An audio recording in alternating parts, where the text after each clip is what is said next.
Manalangin tayo. Aming dakilang Diyos na nasa langit, Ikaw ang Diyos na makapangyarihan sa lahat, walang hanggan ang iyong kabutihan at katotohanan. Kami po ay lumalapit sa inyong harapan na may pagpapakumbaba, nagpapasalamat sa bawat biyaya na inyong ipinagkakaloob sa amin. Panginoon, patawarin mo po kami sa aming mga pagkukulang, sa anong mga pagkakamali, at sa mga panahong hindi namin nagawa ang nararapat sa iyong paningin. Linisin mo po ang aming puso at isipan upang kami ay maging karapat-dapat sa iyong harapan. Inihiling po namin ang inyong patnubay sa aming pang-araw-araw na buhay.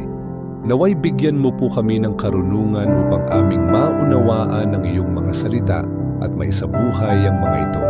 Pagpalain mo po ang aming pamilya, ang aming kapwa, at ang buong bayan upang kami ay mamuhay ayon sa iyong kalooban. Idinadalangin din po namin ang aming mga kapatid na dumaranas ng pagsubok, ang mga may karamdaman, ang mga nalulumbay, at ang mga nangangailangan. Naway ipagkaloob mo po sa kanila ang kagalingan, kapanatagan at biyaya mula sa iyo. Salamat po, Panginoon, sa iyong hindi nagmamaliw na pagmamahal.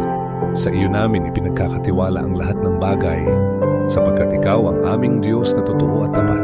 Ang lahat ng ito ay idinadalangin namin sa pangalan ng iyong anak, ang aming Panginoong Hesukristo. Amen.